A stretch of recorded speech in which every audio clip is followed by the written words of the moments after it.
Hello friend, स्वागत है कभी की ट्यूजन में। और क्लास 9 का हिस्ट्री का चैप्टर 4 हमने कंप्लीट कर दिया है। तो इसमें जितना क्वेश्चन होगा एक वीडियो में सारा कर देंगे। सिर्फ लघु उत्तरीय में दीर्घ उत्तरीय में बड़ा क्वेश्चन में 3 क्वेश्चन इसमें नहीं आ पाया, तो उसको हम अलग से डाल देंगे। आप लोग से मेरा रिक्वेस्ट यही है कि आप अच्छा से इसको 1 से 2 बार सुनिए, और जो क्वेश्चन लगे कि नोट करना उसको नोट भी करिए, क्योंकि आप लोग का एग्जाम 20 तारीख से शुरू है और इतना इंपॉर्टेंट क्वेश्चन है कि एग्जाम में आपको टकराएंगे कुछ क्वेश्चन। तो ठीक है, इस वीडियो को शुरू करते हैं। विश्व युद्धों का इतिहास, क्लास 9 इतिहास चैप्टर 4। पहले कुछ ऑब्जेक्टिव क्वेश्चन देखते हैं, फिर सब्जेक्टिव देखेंगे। प्रथम विश्व युद्ध कब आरंभ हुआ था? तो आप लोग को पता होगा कि प्रथम युद्ध 1914 में आरंभ हुआ था और 1918 तक चला था। उसके बाद प्रथम विश्व युद्ध में किसकी हार हुई थी? तो जर्मनी जिधर था उसका जर्मनी का हार हो गया था। और 1917 में कौन देश प्रथम विश्व युद्ध में प्रथम विश्व युद्ध अलग हो गया? तो सबसे पहले 1917 में रूस जो था सबसे पहले अलग हो गया था। वर्साय की संधि के फलस्वरूप इनमें से किस महादेश का मानचित्र बदल गया? तो वर्साय का जब संधि हुआ तो यूरोप का पूरा मानचित्र बदल गया। और त्रिगुट समझौते में शामिल थे, तो त्रिगुट समझौता में जो शामिल थे उसमें जर्मनी, ऑस्ट्रिया, इटली और इसमें एक हंगरी भी था। द्वितीय विश्व युद्ध कब आरंभ हुआ था? तो दूसरा विश्व युद्ध 1939 में आरंभ हुआ था और 6 साल चला था, 1945 तक। जर्मनी को पराजित करने का श्रेय किस देश को जाता है? तो जर्मनी को जो पराजित करने का श्रेय है वो रूस को जाता है। और द्वितीय विश्व युद्ध में कौन सा देश पराजित हुआ था? तो दूसरा विश्व युद्ध में जर्मनी पराजित हुआ था। दूसरा विश्व युद्ध के दौरान पहला एटम बम कहाँ गिराया गया था? तो देखिए, पहला गिराया गया था हिरोशिमा पर 6 अगस्त 1945 को, और ठीक 2 दिन के बाद 9 अगस्त को नागासाकी पर गिराया गया था। इसके बाद विश्व युद्ध समाप्त हो गया था। द्वितीय विश्व युद्ध कब अंत हुआ? तो 1945 में। अब हम लोग कुछ वन लाइनर क्वेश्चन भी पढ़ेंगे और शॉर्ट और लॉन्ग क्वेश्चन की तरफ भी बढ़ेंगे। उपयुक्त शब्दों द्वारा रिक्त स्थानों की पूर्ति करिए। तो देखिए, दूसरा विश्व युद्ध के फलस्वरूप यूरोपीय साम्राज्य का पतन हुआ था। किसका पतन हुआ था? यूरोपीय साम्राज्य का। जर्मनी का पोलैंड पर आक्रमण करने के कारण ही दूसरा विश्व युद्ध शुरू हुआ था, वही उसका तात्कालिक कारण था। धुरी राष्ट्रों में डैश ने सबसे पहले आत्मसमर्पण किया था? तो धुरी राष्ट्रों में सबसे पहले इटली ने आत्मसमर्पण किया था। वर्साय की संधि के शर्तें द्वितीय विश्व युद्ध के लिए उत्तरदायी थी। अमेरिका ने दूसरा एटम बम, तो दूसरा एटम बम नागासाकी पे, यहाँ पर थोड़ा सा गलत लिखा हुआ है, तो ये वाला थोड़ा सा इसको ठीक कर लीजिएगा। हम यहाँ पर कर दे रहे हैं, रेड कलर ले लें, पीला ले लेते हैं। नागासाकी, ठीक है, यहाँ जो है इसको ठीक कर लीजिएगा। ये गिराया गया था 9 अगस्त को। उसके बाद है वर्साय की संधि में ही द्वितीय विश्व युद्ध के बीज नहीं था, क्योंकि इसमें अपमानित किया गया था जर्मनी को और काफ़ी शर्तें लाद दी गई थी, तो इसके कारण निश्चित था कि वर्साय की संधि के बाद कि दूसरा विश्व युद्ध होगा ही। प्रथम विश्व युद्ध के बाद यूएसए यानी संयुक्त राज्य अमेरिका विश्व शक्ति बनकर उभरा और आज तक है। प्रथम विश्व युद्ध के बाद मित्र राष्ट्रों ने जर्मनी के साथ वर्साय की संधि की थी। राष्ट्रसंघ की स्थापना का श्रेय अमेरिका के राष्ट्रपति वुडरो विल्सन को जाता है। और राष्ट्रसंघ की स्थापना देखिए, पहला बार 1919-20 में हुआ था, लेकिन वो असफल हो गया था, क्योंकि उसमें सिर्फ छोटा मोटा देश का झगड़ा समझा लिया जाता था, बड़ा देश का मैटर नहीं समझता था। बाद में 24 अक्टूबर 1945 का राष्ट्रसंघ का स्थापना हुआ, जो अभी तक चल रहा है और भारत भी उसका सदस्य है। अब हम लोग कुछ शॉर्ट क्वेश्चन में चलते हैं, लघु उत्तरीय प्रश्न में चलते हैं, और काफ़ी इंपॉर्टेंट है, तुम ध्यान से सुनिएगा, और जो आपको लगे कि लिखना चाहिए उसको नोट कर लीजिएगा। टाइम कम है आपके पास, लेकिन सुनना जरूरी है। पहला क्वेश्चन है, प्रथम विश्व युद्ध के उत्तरदायी किन्हीं 4 कारणों को लिखिए। तो 4 कारण बोले या 5 कारण बोले या फिर कारण बोल दे, तो आप निम्नलिखित कारण बोल के लिख दीजिएगा कि प्रथम विश्व युद्ध के उत्तरदायी किन्हीं 4 कारण इस प्रकार है। पहला लिखिएगा, यूरोपीय देशों की साम्राज्यवादी प्रतिस्पर्धा, मतलब जितना भी यूरोप के देश थे सब एक दूसरे को अपना उपनिवेश बनाने चाह रहे थे और ज़्यादा चाह रहे थे मेरा साम्राज्य ज़्यादा से ज़्यादा देश में हो जाए। दूसरा था, यूरोपीय देश अपनी राष्ट्रीय आय का लगभग 85% सैनिक तैयारियों पर खर्च कर रहे थे, और जितना पैसा वो लोग पास था उसका 85% पैसा सिर्फ सैनिक का तैयारी पे खर्च कर रहा था। शक्तिशाली देश अपने अपने हितों के अनुरूप गुटों का निर्माण करने लगे, और जितना भी शक्तिशाली देश था अपना अपना हित के हिसाब से ज़्यादा से ज़्यादा देश को अपना उपनिवेश बनाने के चक्कर में अलग अलग गुट का निर्माण कर रहे थे। और चौथा कारण में लिखिएगा, ऑस्ट्रिया के राजकुमार आर्कड्यूक फर्डिनेंड की बोस्निया की राजधानी साराजेवो में हत्या हुआ था। और जैसे ऑस्ट्रिया का राजकुमार जो घूमने के लिए गए थे तो बोस्निया की राजधानी साराजेवो, वहाँ इनका हत्या हो गया था, और यही तत्कालिक कारण बना था प्रथम विश्व युद्ध का। फिर आगे बढ़ते हैं नेक्स्ट क्वेश्चन में।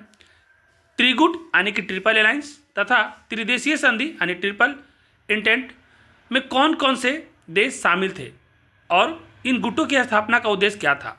आप लिखिएगा त्रिगुट यानी ट्रिपल अलायंस में जर्मनी, ऑस्ट्रिया, हंगरी और इटली देश शामिल थे।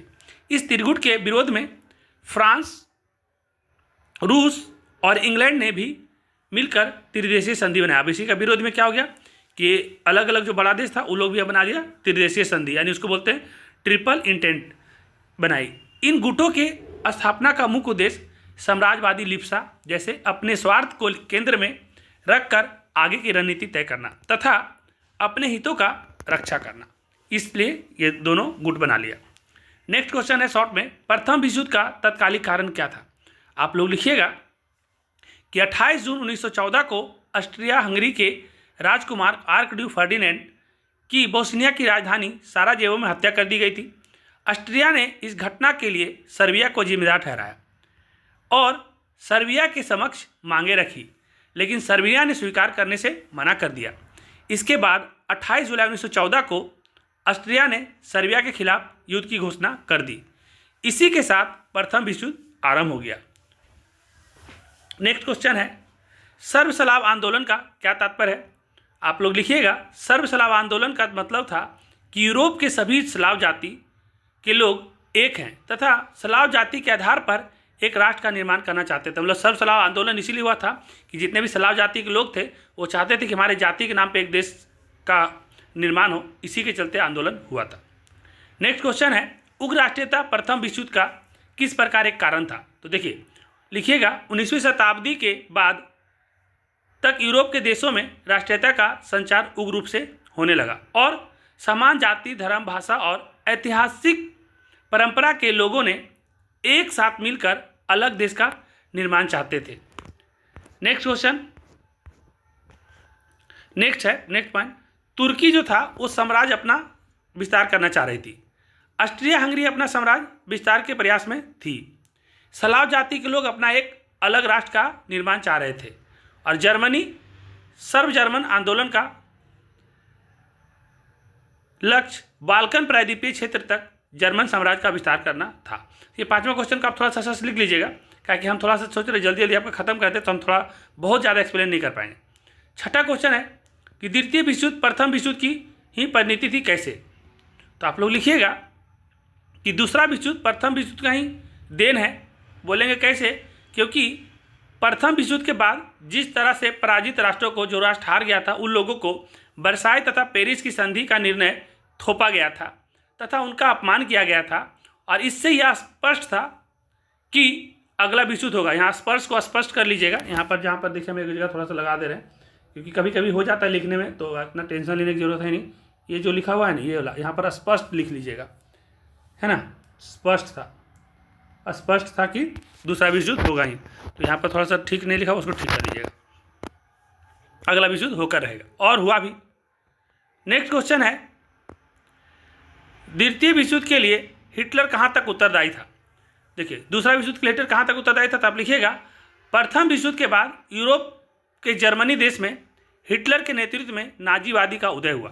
हिटलर अपने साम्राज्य का विस्तार कर अपनी आर्थिक परेशानी को दूर करना चाह रहा था और उसने पूरे चेकोस्लोवाकिया पर अधिकार कर लिया। और जो लेनिन मतलब ये जो था हिटलर, ये पूरा चेकोस्लोवाकिया पर पूरा अधिकार कर लिया और इसके बाद उसने डेजिंग बंदरगाह और पोलिश गलियारे का मांग किया पोलैंड से। लेकिन जो पोलैंड था, ये डेजिंग बंदरगाह और पोलैंड, ये जो था पोलिश गलियारा, ये देने से मना कर दिया। अब जिसके वजह से क्या हुआ, जर्मनी पोलैंड पर आक्रमण कर दिया और जैसे ही पोलैंड पर आक्रमण किया, यही तत्कालिक कारण बना दूसरा विश्व युद्ध का और दूसरा विश्व युद्ध शुरू हो गया। तो क्वेश्चन ऑब्जेक्टिव में पूछ सकता है कि दूसरा विश्व युद्ध का तत्कालिक कारण क्या था? जर्मनी का पोलैंड पे आक्रमण करना। तो इसको अच्छा से आप देख देख के नोट कर लीजिए, खास करके जो क्लास नहीं आते हैं उनके लिए हम कर रहे हैं, ताकि आप घर बैठे कम से कम इतना तो पढ़ लें। आठवां क्वेश्चन है, द्वितीय विश्व युद्ध के किन्हीं 5 परिणामों का उल्लेख करें।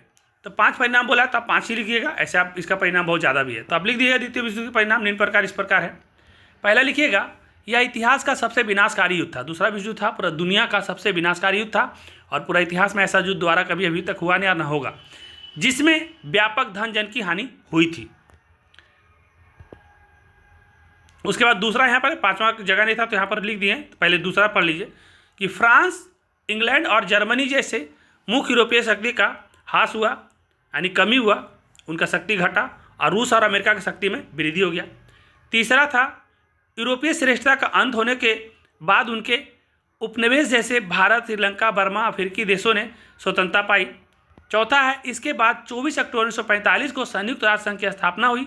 इसका उद्देश्य था कि अब ऐसा युद्ध नहीं हो पाएगा। और पांचवा के लिए जगह नहीं बचा था, तो यहाँ पर देखिए लिख दिए कि पूरा विश्व जो था 3 खेमे में बट गया था, साम्यवादी, पूंजीवादी तथा गुट निरपेक्ष खेमा में बट गया था। तो ये क्वेश्चन आपका 5 कारण हो गया द्वितीय विश्व युद्ध का।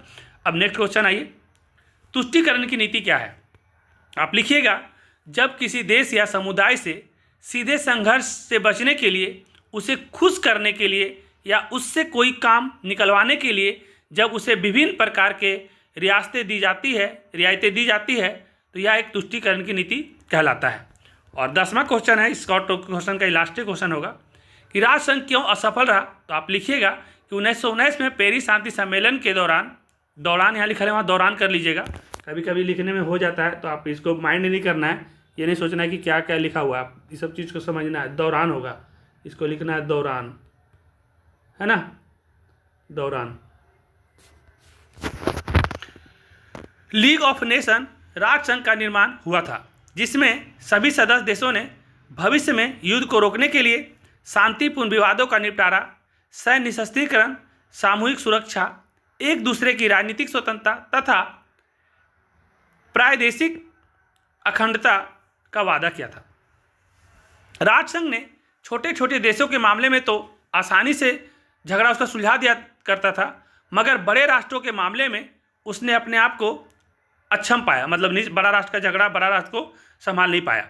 और अवसर आने पर सभी समर्थ राष्ट्र जो मजबूत देश थे, वो निहित स्वार्थ के लिए अपने भलाई के लिए, अपना भलाई को देखते हुए अपने वचन से पीछे हटते गए। और खास करके अमेरिका इसका निर्माण किया था और अमेरिका इसका सदस्य नहीं बना था, तो ये भी असफल होने का कारण रहा।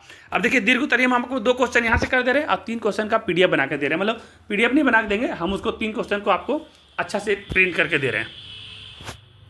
दीर्घ उत्तरीय में पहला क्वेश्चन है कि प्रथम विश्व युद्ध के क्या कारण थे, संक्षेप में लिखिए। तो आप लिखिएगा कि प्रथम विश्व युद्ध के निम्न कारण थे, जो इस प्रकार है। पहला था साम्राज्यवादी प्रतिस्पर्धा, फिर दूसरा होगा उग्र राष्ट्रवाद, और होगा इसमें एक तीसरा है सैन्यवाद। इतना ही होगा, 3 ही होगा। उसके बाद नेक्स्ट क्वेश्चन होगा ना, ठीक है। तो तीनों को हम समझा देते हैं। तो सबसे पहले लिखेंगे कि प्रथम विश्व युद्ध के निम्न कारण थे, उसमें पहला लिखेंगे साम्राज्यवादी प्रतिस्पर्धा। इंग्लैंड, फ्रांस जैसे देश विश्व के अनेक देशों को अपना उपनिवेश बना चुके थे, जबकि जर्मनी इस दौड़ में थोड़ा पीछे रह गया। 1914 तक जर्मनी औद्योगिक क्षेत्र में काफ़ी प्रगति कर इंग्लैंड तथा फ्रांस को भी पीछे छोड़ दिया, लेकिन 1914 तक जर्मनी ने औद्योगिक क्षेत्र इतना प्रोग्रेस कर लिया कि इंग्लैंड फ्रांस को भी पीछे छोड़ चुका था। जर्मनी को भी उद्योग के लिए कच्चे माल और फिर तैयार माल को बेचने के लिए बाजार की आवश्यकता थी, और जर्मनी भी उतना ज़्यादा जब उद्योग में तैयारी कर लिया, उतना ज़्यादा आगे बढ़ गया, तो उसको कच्चा माल चाहिए था, तो कहाँ से लाएगा? उसके लिए उसको उपनिवेश बनाना था, और अपना माल जो बनाएगा उसको बेचे क्यों, किसको? तो उसको बाजार चाहिए, तो उसके लिए उसको उपनिवेश की आवश्यकता था। तो अतः जर्मनी भी अपने साम्राज्य का विस्तार के लिए तीव्र इच्छा रखता था।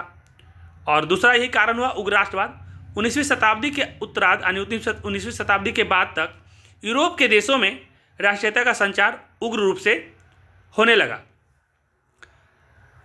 समान जाति, धर्म, भाषा और ऐतिहासिक परंपरा के लोग एक साथ मिलकर अलग देश का निर्माण करना चाहते थे।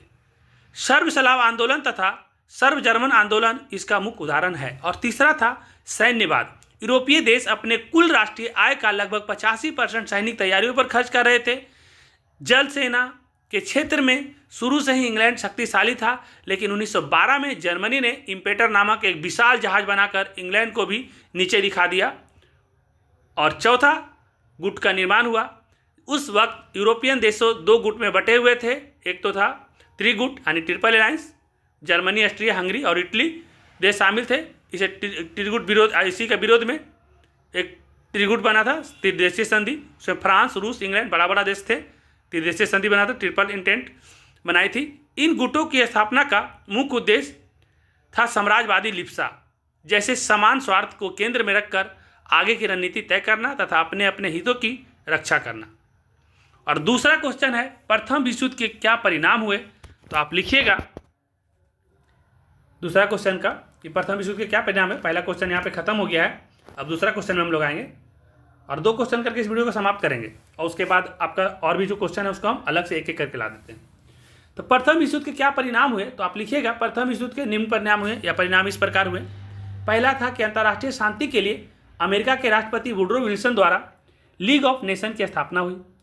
दूसरा परिणाम हुआ कि कई राष्ट्रों में राजतंत्र समाप्त हो गया और वहाँ लोकतांत्रिक व्यवस्था का उदय हुआ। रूस का रोमानोव, जर्मनी का होहेंजोन, ऑस्ट्रिया हंगरी का हैब्सबर्ग तथा तुर्की का ऑस्मानिया वंश समाप्त हो गया। तीसरा पॉइंट में लिखेंगे ऑस्ट्रिया और हंगरी 2 अलग स्वतंत्र राज्य बन गए। चेकोस्लोवाकिया, यूगोस्लाविया, पोलैंड इत्यादि स्वतंत्र देश के रूप में उभरे। और चौथा पॉइंट में लिखिएगा यूरोप का वर्चस्व समाप्त हुआ और संयुक्त राज्य अमेरिका विश्व शक्ति बनकर उभरा। और पांचवा, एशिया और अफ्रीका के देशों में भी चल रहे स्वतंत्रता आंदोलन को बल मिला। और छठा पॉइंट में लिखेंगे 28 जून 1919 को वर्साय की संधि में पराजित राष्ट्रों पर जिस तरह से दोष थोपे गए, उनका अपमान किया गया, इससे अगले मतलब दूसरे विश्व युद्ध का बीज बोया गया और ऐसा हुआ भी और लास्ट में दूसरा विश्व युद्ध हुआ भी। तो देखिए ये विश्व युद्धों का इतिहास का 9th क्लास का चैप्टर 4 है, इसको आप अच्छा से स्लाइड कर करके लिख लीजिए और एक दो बार सुन भी लीजिए क्योंकि आपका एग्जाम नज़दीक है। और इसमें से 3 क्वेश्चन बच गया है लॉन्ग क्वेश्चन में, तो उस 3 क्वेश्चन को लॉन्ग क्वेश्चन में भी हम अलग से एक करके ला देते ताकि आपका चैप्टर 4 खत्म हो जाएगा। और उसके बाद कल से जब हम लोग क्लास में मिलेंगे तो देखते हैं कि कल से फिर और क्या सब्जेक्ट को लेकर के चलते हैं। ठीक है, वीडियो अच्छा लगेगा तो लाइक करिए, अच्छा नहीं भी लगे तब भी लाइक करिए क्योंकि हमको मोटिवेशन मिलेगा तो हम और वीडियो लाएंगे। और जो सब्सक्राइब नहीं किया वो सब्सक्राइब करिए। और ठीक है, बाकी कुछ भी दिक्कत लगे तो कमेंट करिए।